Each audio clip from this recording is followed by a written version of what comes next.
Bismillahirrahmanirrahim.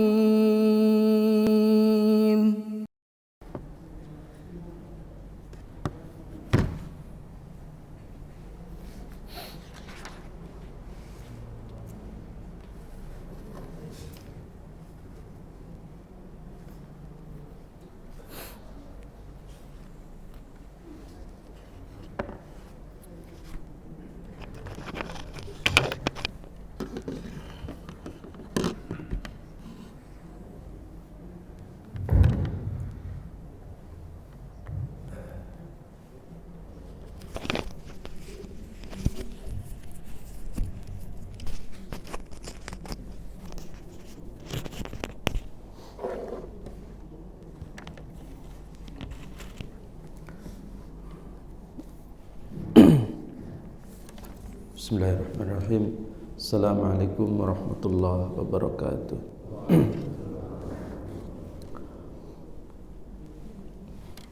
Alhamdulillahirabbil alamin wal 'aqibatu lil muttaqin wala 'udwana illa 'alal zalimin. Asyhadu an la ilaha illallah wahdahu la syarika lah wa asyhadu anna Muhammadan 'abduhu wa rasuluh. Allahumma salli wa sallim wa barik ala nabiyyina al-karim wa ala alihi wa sahbihi wa man tabi'a hudahu ila yaumiddin, amma ba'd.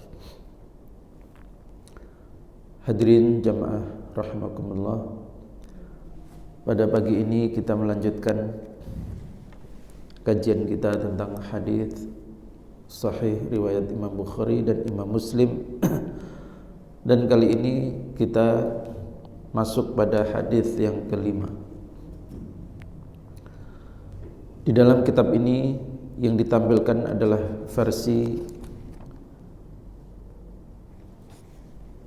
dari sahabat Abu Hurairah, dan dalam versi Imam Muslim itu ada versi sahabat Umar bin Khattab radhiyallahu anhu. Hadisnya adalah bicara tentang iman, tentang Islam, dan tentang ihsan. Kita baca hadis yang kelima. Haditsu Abi Hurairah qala kana an-nabiyyu sallallahu alaihi wasallam barizan yawman lin-nasi fa'atahu rajulun faqala mal imanu qala al-imanu an tu'mina billahi wa malaikatihi wa biliqa'ihi wa rusulihi wa tu'mina bil ba'thi. Qala mal islam qala al islamu an ta'budallaha wa la tusyrika bihi wa tuqimas salata wa tu'addiyaz zakatal mafrudata wa tasuma ramadan. Qala mal ihsanu qala an ta'budallaha ka'annaka tarahu fa in lam takun tarahu fa innahu yaraka. Qala mata as-sa'ah qala mal mas'ulu anha bi'a'lama min as-sa'il wa sa'ukhbiruka an asyratiha idza waladatil amatu rabbataha wa idza tatawala ru'a'ul ibil al-buhmu fil bunyani fi khamsin la ya'lamuhunna illa Allah. Thumma tala an-nabiyyu sallallahu alaihi wasallam innallaha 'indahu 'ilmus sa'ah wa yunazzilul ghaitha wa ya'lamu ma fil arham wa ma tadri nafsun madza taksibu ghadan wa ma tadri nafsun bi ayyi ardin tamut innallaha 'alimun khabir. Thumma adbara faqala rudduhu falam yaraw shay'a faqala hadha Jibril jaa'a yu'allimun nasa dinahum. Ini adalah hadis bercerita tentang Jibril yang datang ingin mengajarkan agama kepada para sahabat radhiyallahu anhum. Maka kalau kita searching misalnya di internet, itu kata kuncinya adalah hadis Jibril, akan muncul hadis ini, yaitu hadis ketika Jibril menampakkan dirinya sebagai seorang laki-laki. Dalam versi Abu Hurairah ini disebutkan, kana Nabiyyu sallallahu alaihi wasallam barizan yawman lin-nasi. Pada suatu hari ketika Nabi SAW tengah berkumpul bersama para sahabat, tiba-tiba datang seorang lelaki dan bertanya, apa itu iman? Nabi SAW menjawab, iman adalah engkau percaya kepada Allah, beriman kepada Allah, malaikat-malaikatnya, perjumpaan dengannya, rasul-rasulnya, dan hari akhir atau kebangkitan. Lalu ia bertanya lagi, apa itu Islam? Beliau menjawab, Islam adalah beribadah kepada Allah dan tidak menyekutukannya dengan sesuatu pun, mendirikan salat, menunaikan zakat, dan berpuasa di bulan Ramadan. Dia bertanya lagi, apa itu ihsan? Beliau menjawab, ihsan adalah engkau beribadah kepada Allah seolah engkau melihat Allah. Namun jika engkau tidak dapat melihatnya, ketahuilah bahwa Allah melihatmu. Kemudian dia kembali bertanya, kapan hari kiamat terjadi? Beliau menjawab, orang yang ditanya tidak lebih tahu daripada yang bertanya. Namun saya akan menjelaskan tanda-tanda hari kiamat kepadamu, yaitu jika budak wanita melahirkan tuannya, dan jika penggembala unta yang berkulit hitam saling berlomba-lomba di dalam membangun gedung-gedung. Perkara ini termasuk dalam 5 hal yang hanya diketahui oleh Allah Subhanahu wa taala. Kemudian Nabi membacakan firman Allah, Innallaha 'indahu 'ilmus sa'ah wa yunazzilul ghaitha wa ya'lamu ma fil arham wa ma tadri nafsun madza taksibu ghadan wa ma tadri nafsun bi ayyi ardin tamut innallaha 'alimun khabir. Sesungguhnya Allah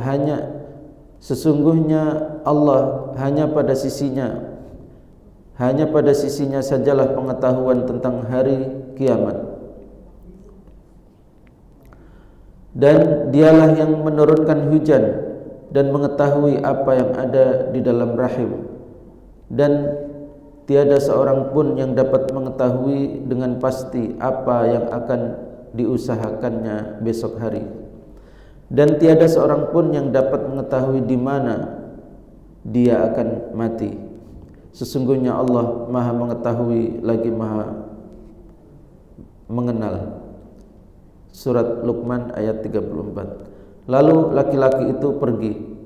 Nabi SAW kemudian memerintahkan kepada para sahabat, panggil kemari orang itu, atau ikuti orang itu. Coba kemana orang itu perginya. Namun para sahabat tidak mendapati jejak dari orang itu. Beliau kemudian bersabda, dia adalah malaikat Jibril yang datang untuk mengajarkan kepada kita tentang agama Islam. Jamaah sekalian dirahmati Allah, ini versi Abu Hurairah. Yang juga sangat terkenal adalah versi dari Umar bin Khattab radhiyallahu anhu dengan kejadian, kita nggak tahu apakah ini satu kejadian ataukah 2 kejadian yang berbeda, tetapi secara isi hampir sama.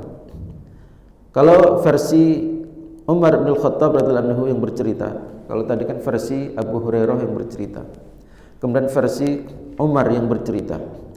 Kalau versi Umar begini, saya tidak baca versi Arabnya, langsung saya terjemahkan dengan bebas.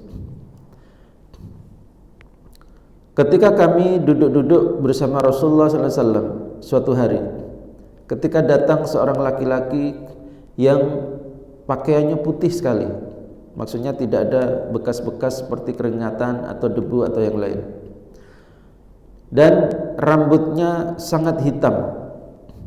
Tidak ada tanda bahwa orang itu melakukan safar jauh, artinya tidak menampakkan tanda bahwa dia adalah orang jauh, seperti orang yang dekat. Tetapi tidak ada seorang pun yang tahu, yang kenal dia di antara kami. Kemudian dia duduk menghadap Rasulullah SAW. Lututnya ditempelkan dengan lututnya Rasulullah SAW. Lalu kemudian dia meletakkan kedua tangannya di pahanya, maksudnya paha dia sendiri. Jadi lututnya ditempelkan dengan lutut Rasulullah dan dia kemudian meletakkan kedua tangannya di pahanya, siap untuk mendengarkan ilmu, mendengarkan sebuah jawaban, atau siap untuk bertanya kepada Rasulullah SAW. Lalu kemudian dia berkata, wahai Muhammad, panggilannya wahai Muhammad. Ini mirip dengan panggilan yang biasa dipakai oleh orang-orang Arab Badui kepada Rasulullah. Kalau masyarakat Madinah pasti memanggilnya itu dengan sopan, ya Rasulullah, wahai utusan Allah. Kalau yang manggilnya dengan nama asli, ini tandanya adalah orang dari kampung, ya, orang Badui. Nah, orang ini memanggil Rasulullah dengan panggilan wahai Muhammad, ya, menandakan bahwa orang ini seperti menirukan karakter orang-orang Badui. Beritahu kepadaku tentang apa itu Islam. Maka Rasulullah SAW menjawab, Islam adalah engkau bersaksi bahwasanya tidak ada Tuhan yang berhak disembah kecuali Allah, dan Muhammad adalah utusan Allah. Kamu menegakkan salat, kamu menunaikan zakat, dan kamu berpuasa pada bulan Ramadan, dan kamu melakukan haji ke Baitullah kalau kamu punya kemampuan untuk menempuh perjalanannya. Maka orang ini mengatakan, engkau benar. Maka kami, kata Umar bin Khattab, kami merasa aneh. Bagaimana mungkin dia bertanya tetapi justru mengatakan engkau benar. Lalu orang ini bertanya lagi, beritahukan kepadaku tentang apa itu iman. Maka Rasulullah SAW menjawab, engkau beriman kepada Allah, malaikatnya, kitab-kitabnya, rasul-rasulnya, hari akhir, dan engkau beriman terhadap takdir, baik itu menguntungkan bagimu atau tidak menguntungkan bagimu. Maka orang ini menjawab lagi, engkau benar. Lalu dia melanjutkan pertanyaannya, beritahukan kepadaku tentang apa itu ihsan. Maka Rasulullah SAW menjawab, engkau beribadah kepada Allah seolah-olah engkau melihat Allah. Kalau engkau tidak mampu melihat Allah, maka sesungguhnya Allah melihatmu. Orang ini kemudian bertanya lagi, beritahukan kepadaku tentang kapan terjadinya kiamat. Maka Rasulullah SAW menjawab, orang yang ditanya tidak lebih tahu dari yang bertanya. Ini lebih membingungkan lagi para sahabat. Orang yang ditanya tidak lebih tahu dari yang bertanya. Lalu orang itu bertanya lagi, beritahukan kepadaku tentang tanda-tandanya, tanda-tanda kiamat. Maka Rasulullah menjawab, seorang budak wanita melahirkan tuannya, dan engkau akan melihat orang-orang yang bertelanjang kaki, tidak pakai sandal, orang yang telanjang dan orang yang miskin. Mereka adalah penggembala kambing. Mereka saling berlomba-lomba dalam meninggikan bangunan.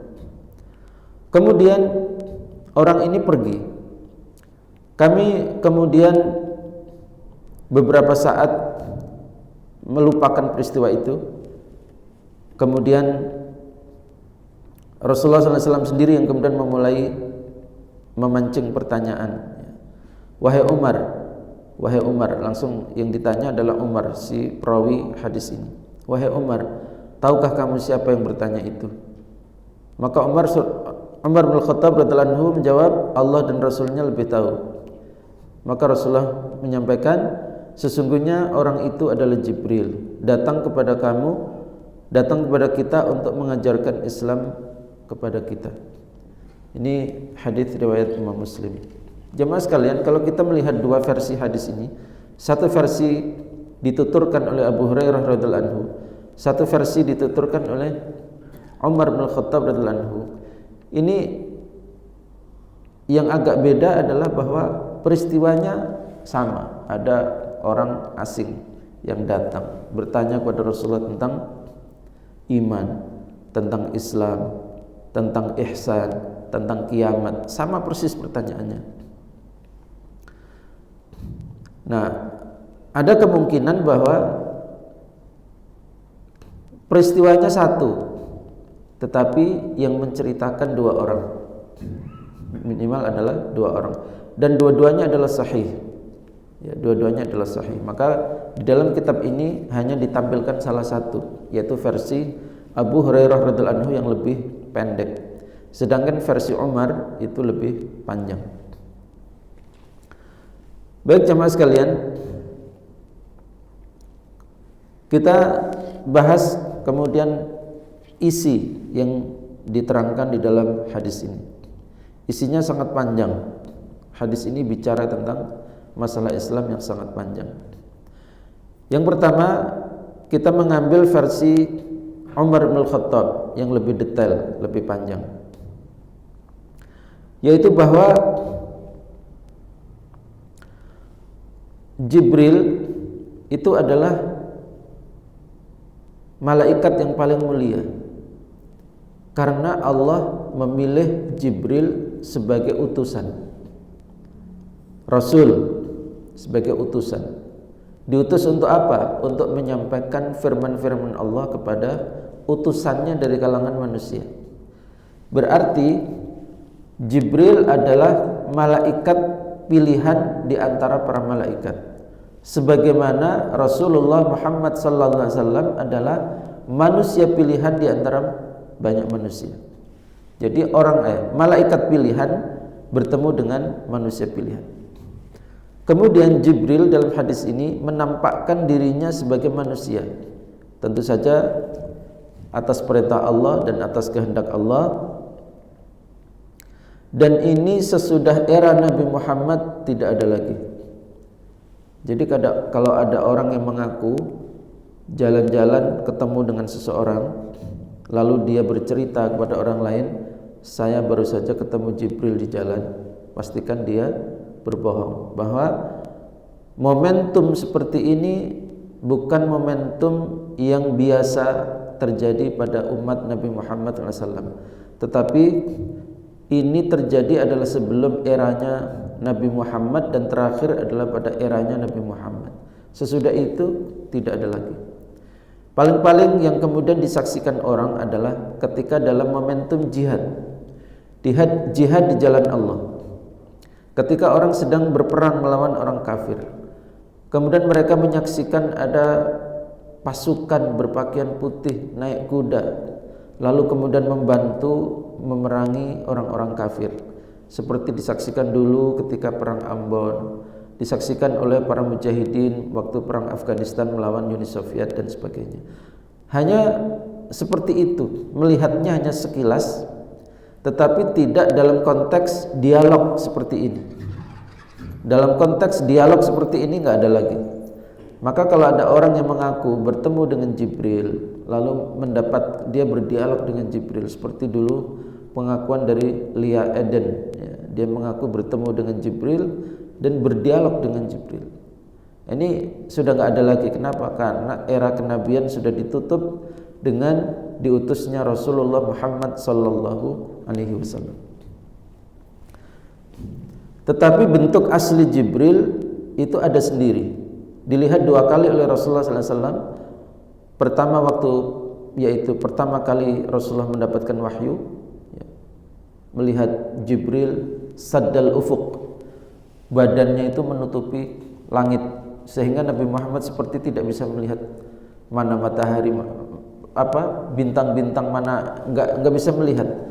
Semuanya tertutup oleh badan malaikat Jibril dan memiliki 600 sayap.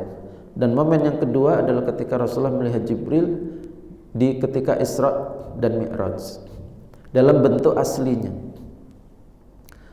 Nah, jamaah sekalian, malaikat Jibril menampakkan diri sebagai manusia, lalu kemudian mempraktekkan salah satu bentuk pengajaran, yaitu dengan cara tanya jawab. Oleh karena itu, di dalam adab thalabul ilmi misalnya yang ditulis oleh para ulama, kalau bicara tentang adab thalabul ilmi, ya, salah satu adab seorang murid kepada gurunya adalah dia bertanya adalah untuk ingin tahu. Ini yang boleh. Yang kedua, kalau tidak ingin tahu adalah untuk mengajari temannya yang belum tahu. Jadi bertanya itu ada dua momen yang dibolehkan murid kepada gurunya. Pertama adalah bertanya karena pengen tahu, ingin mendapatkan jawabannya. Yang kedua adalah bertanya tapi dia sudah tahu, tapi untuk mengajari temannya. Inilah yang dicontohkan oleh Jibril.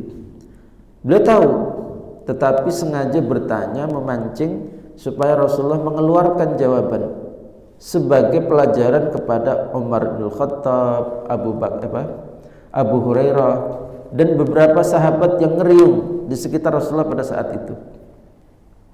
Nah, jadi metode seperti itu dibolehkan. Misalnya nanti di sini ada orang yang ikut di dalam majelis taklim tetapi dia sudah tahu, bertanya untuk memberitahu yang lain, itu dibolehkan.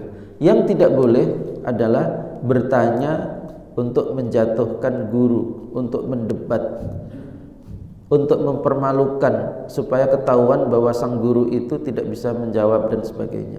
Nah, ini berarti bawaannya adalah bukan sebagai murid kepada guru tetapi sebagai musuh. Nah, ini secara adab tidak dibenarkan.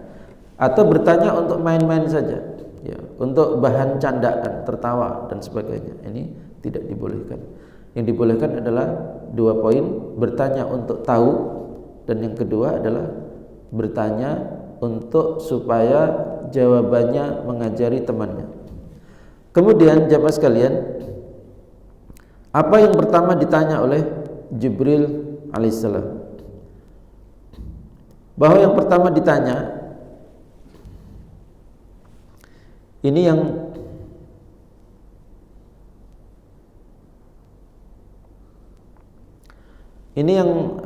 dua versi hadis ini berbeda.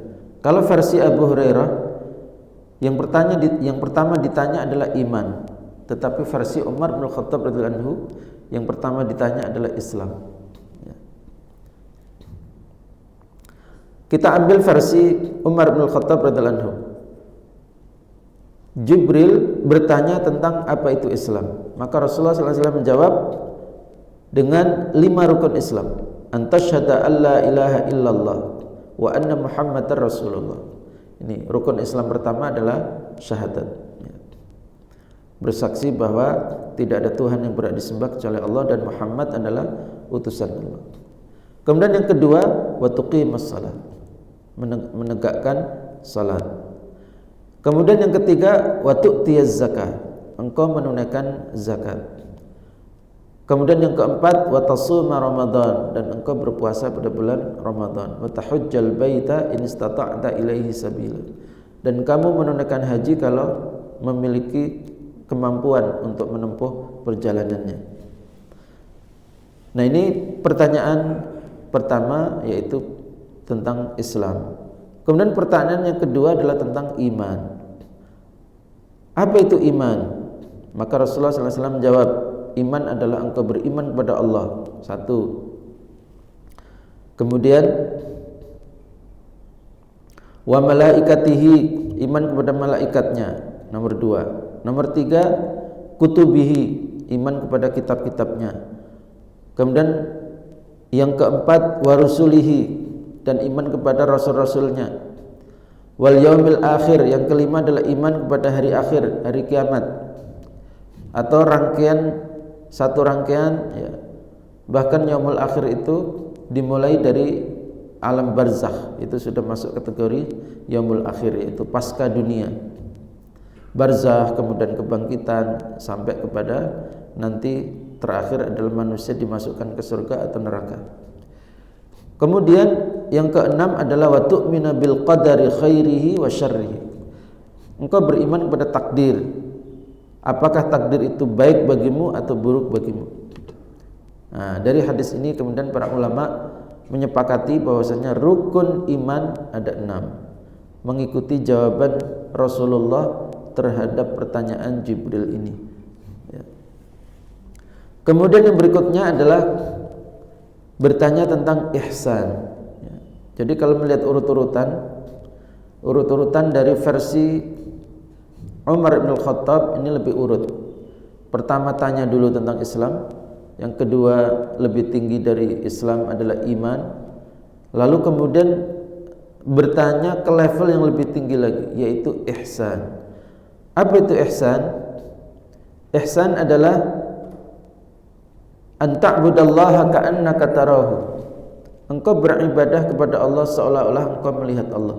Fa illam takun tarahu, kalau kamu tidak melihat Allah, maka yakinilah bahwa Allah melihatmu. Jamaah sekalian, hadis ini bukan berarti kita ketika sholat itu membayangkan Allah, karena memang Allah itu laisa kamitslihi syai'un, tidak serupa dengan apapun yang dikenal oleh makhluk, oleh manusia. Nah, seolah melihat Allah itu adalah sebuah penggambaran bahwa ibadah yang dilakukan itu adalah ibadah yang aktif, tersambung, seperti dialog antara dua pihak. Karena melihat seperti kita sedang dialog, itu konsentrasinya pasti hanya kepada orang yang kita ajak dialog itu. Gak mungkin kita dialog dengan seseorang kemudian justru mendengarkan suara yang lain. Pasti nanti kita gak akan nyambung itu dialognya. Tadi nanya apa? Nah, pasti akan begitu. Kenapa? Dia dialog dengan orang di hadapannya, tetapi telinganya sebetulnya sedang merekam yang lain, atau matanya tidak fokus melihat kepada yang lain. Maka ini adalah sebuah penggambaran. Ihsan adalah, maka nanti ada dua tingkat ihsan. Tingkat yang paling tinggi adalah engkau beribadah kepada Allah seolah-olah melihat Allah. Begitu dekatnya, begitu konsentrasinya, begitu intensifnya, seperti orang yang sedang melihat Allah. Lalu jangan membatasi kata-kata ibadah dalam definisi ihsan ini hanya dalam bab salat. Karena ibadah itu definisinya luas. Ibadah itu banyak sekali. Menunaikan zakat itu juga ibadah. Lalu bagaimana kita sedang bayar zakat seolah-olah melihat Allah? Kan bingung kita. Kalau sholat mungkin orang akan, oh sholat, kenapa disuruh melihat ke tempat sujud? Itu mungkin orang sedang membayangkan tentang Allah, karena hadis ini bicara seperti itu. Nah, karena ibadah itu tidak hanya sholat, maka pengartiannya, pemaknaannya adalah bukan membayangkan di pikiran kita seolah-olah melihat Allah. Kenapa? Karena hal itu akan dilematis ketika ibadahnya bukan sholat. Contoh misalnya, jihad itu ibadah bukan? Jihad ibadah juga. Yang dilakukan seorang mujahid ngapain? Dia konsentrasi menghadapi musuhnya, jangan sampai lengah karena dia ingin mengalahkan musuhnya. Terus bagaimana dia membayangkan Allah? Kalau dia jihad malah membayangkan melihat Allah, enggak jadi mengalahkan musuhnya. Berarti apa? Makna dari hadis ini tidak bisa dimaknai seolah-olah membayangkan melihat Allah, enggak bisa. Karena ibadah itu luas. Dalam konteks sholat mungkin, itu pun kita enggak akan bisa membayangkan karena Allah itu tidak serupa dengan apapun. Maka meskipun hadis ini menggunakan ungkapan seolah kamu melihat Allah, itu bukan berarti kita disuruh membayangkan seolah melihat Allah, karena enggak mungkin.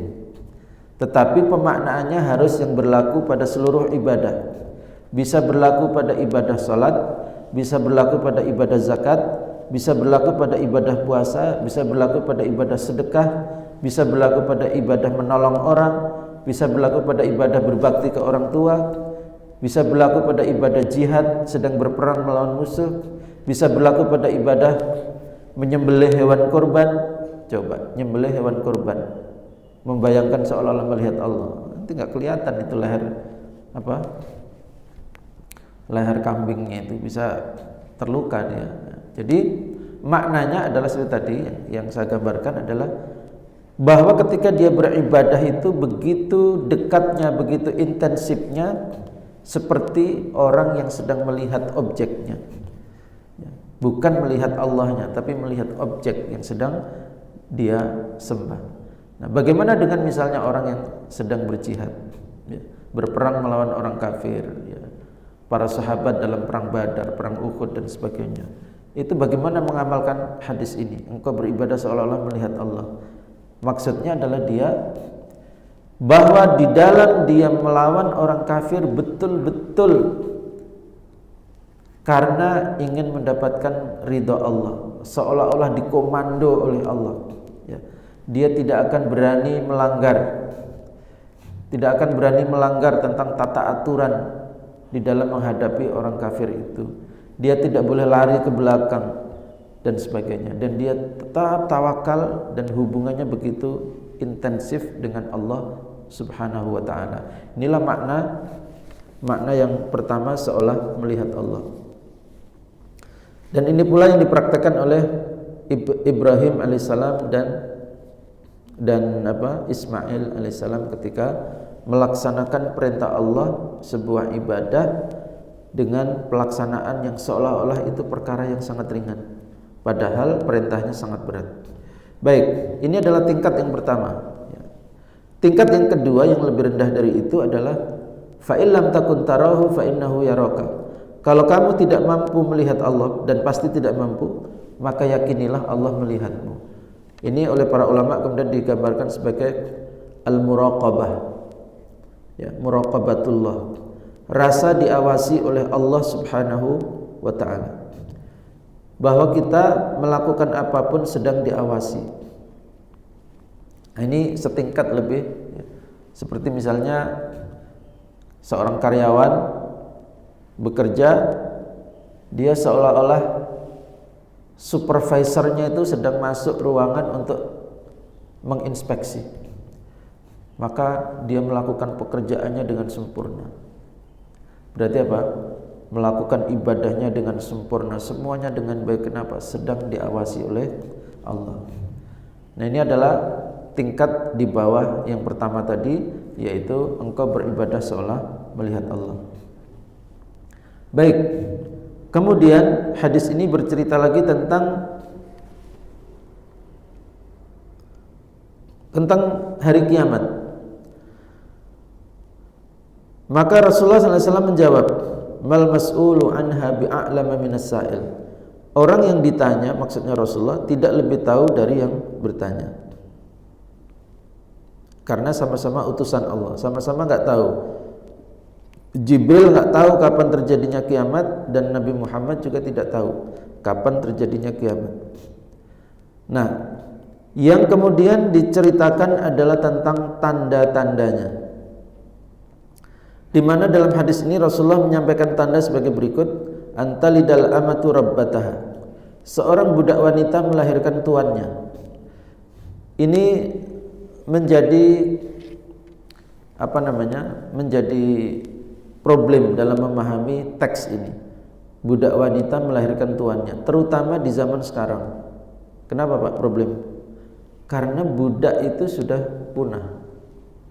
Bagaimana mungkin hadis ini bicara tentang tanda kiamat, padahal semakin mendekati kiamat perbudakan justru hilang? Berarti kan budak wanita sudah tidak ada. Maka menurut saya, dan sebagaimana tulisan-tulisan para ulama, bahwa makna dari budak wanita itu, ketika disebut budak wanita melahirkan tuannya, itu bukan budak yang hakiki, karena budak hakiki sudah tidak ada. Tetapi ini adalah kiasan. Budak wanita melahirkan tuannya maksudnya adalah seorang wanita melahirkan anak, dan anak itu menjadi tuan dan ibunya seperti menjadi budak. Nah, maka kemudian kalimatnya budak wanita melahirkan tuannya. Seorang ibu melahirkan anak, anaknya mendominasi, justru minta apa-apa harus dituruti, justru dia seperti tuan untuk ibunya sendiri. Nah, ini Kalau pemaknaan ini kita bisa melihat konteks zaman lebih cocok. Konteks zaman lebih cocok karena apa? Karena memang inilah salah satu tanda zaman. Kita saja yang hidup di era tahun 80-an itu bisa membedakan anak-anak tahun 70-an dengan anak-anak apalagi yang sekarang generasi milenial dan seterusnya. Ditambah lagi generasi Z dan sebagainya, kriteria-kriteria itu. Itu bahwa rasa hormat, rasa taat, rasa berbakti seorang anak kepada ibunya itu mengalami penurunan penurunan kualitas dan penurunan dosis. Nah, apakah ini yang dimaksud dengan budak wanita melahirkan tuannya? Ya. Sebab kalau kita maknai secara hakiki, nggak mungkin karena perbudakan sendiri sudah punah. Baik, yaitu seorang budak wanita melahirkan tuannya, yaitu seorang ibu yang melahirkan anak dan anaknya menjadi tuan buat ibunya sendiri. Bahkan di zaman kita sering kita membaca berita, ya, itu bukan hanya menjadi budak, bahkan ibunya dibunuh oleh anaknya sendiri gara-gara minta sesuatu ibunya tidak mampu memberikan. Baik, kemudian yang kedua, tanda kiamat yang kedua adalah wa antaral hufatal uratal alata ri'a asya'i yatatawaluna fil bunyan. Ini versi Abu Hurairah, itu adalah penggembala unta berkulit hitam. Kalau versi Umar bin Khattab itu yang disebut adalah orang yang telanjang kaki, telanjang badan dan miskin, penggembala kambing. Mereka berlomba-lomba dalam meninggikan bangunan. Nah, ini kalau kita melihat konteks zaman itu rasanya sudah akurat sekali, yaitu ketika penggembala onta atau penggembala kambing, maksudnya adalah orang-orang Arab pada zaman dahulu ketika belum ditemukan minyak. Itu mereka mau bertanam tanaman-tanaman yang subur di negara lain, enggak ada. Maka mereka banyak sekali yang kemudian profesinya adalah penggembala, karena mungkin kebun nggak punya dan sebagainya, ya, karena tanahnya gersang. Nah, atau secara tidak langsung hadis ini bisa dimaknai orang-orang Arab yang tadinya mereka penggembala unta, penggembala kambing, lalu mereka tiba-tiba saling lomba tinggi di dalam bangunan. Rupanya, ya, kalau kita kaitkan dengan fenomena zaman, itu adalah ketika mereka sudah tidak lagi menggembala unta atau menggembala kambing. Kenapa? Karena minyak sudah ditemukan. Lalu kemudian mereka tiba-tiba menjadi kaya raya, lalu kemudian mereka saling meninggikan bangunan. Dan ternyata dulu kita tahun 90-an atau lebih lama dari itu, tahun 80-an, kita mengenal gedung-gedung tertinggi itu di New York, di Amerika atau di Eropa. Tapi belakangan yang terjadi kebalikannya. Gedung tertinggi di dunia yang paling terkenal adalah Burj Khalifa. Di mana itu? Di Emirat Arab, di Dubai. Dubai adalah tempat di mana dulu warganya gembala unta, gembala kambing sebelum ditemukan minyak. Dan nyata bahwa mereka saling berlomba dalam meninggikan bangunan. Pangeran yang di Saudi nggak terima ketika gelar gedung tertinggi dimenangkan oleh Dubai, maka kemudian membuat gedung tertinggi 1 kilo tingginya, kalau nggak salah ya, 1000 meter, dan lokasinya di mana? Di Jeddah. Tapi katanya belum jadi, kalau nggak salah belum jadi. Apakah ini yang dimaksud? Wallahu a'lam bishawab. Tapi nampaknya kalau kita melihat tanda-tanda zaman, pemaknaan ini rasanya lebih lebih cocok. Tetapi sekali lagi, sebuah pemaknaan isyarat itu kita tidak bisa memaksakan bahwa artinya pasti ini, nggak bisa. Masih terbuka kemungkinan arti yang lain, karena ini adalah suatu isyarat yang kita tidak tahu pasti. Kecuali tanda-tanda kiamat yang sangat jelas. Contoh misalnya, matahari terbit dari arah tenggelamnya. Nah ini ya sudah, kalau ini berarti apa? Nunggu peristiwa itu, bukan lagi bahasa kiasannya. Tapi kalau yang seperti ini, siapa yang dimaksud dengan telanjang kaki, telanjang badan, kemudian miskin, penggembala kambing, penggembala unta, ini siapa yang dimaksud? Ini bisa banyak kemungkinannya. Makanya kita memberikan pemaknaan tetapi dengan mengatakan bisa jadi itu maknanya, bisa jadi bukan. Sama dengan tadi pemaknaan budak wanita melahirkan tuannya, ya. Makna hakiki atau makna kiasan, ya. Itu semuanya masih terbuka peluang. Jadi tidak boleh orang bertengkar dalam pemaknaan. Makna kamu salah, makna saya yang benar, nggak bisa. Kenapa? Karena ini hanya memaknai sebuah isyarat. Baik. Kemudian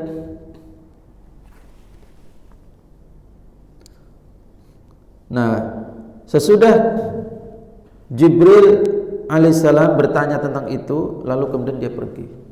Lalu kemudian Rasulullah SAW beberapa saat kemudian bilang kepada Umar, tahukah kamu siapa yang datang? Kalau dalam syarah itu dikatakan 3 hari kemudian. Ya, 3 hari kemudian, ya, di dalam فَبِأَيِّ آلَاءِ رَبِّكُمَا تُكَذِّبَانِ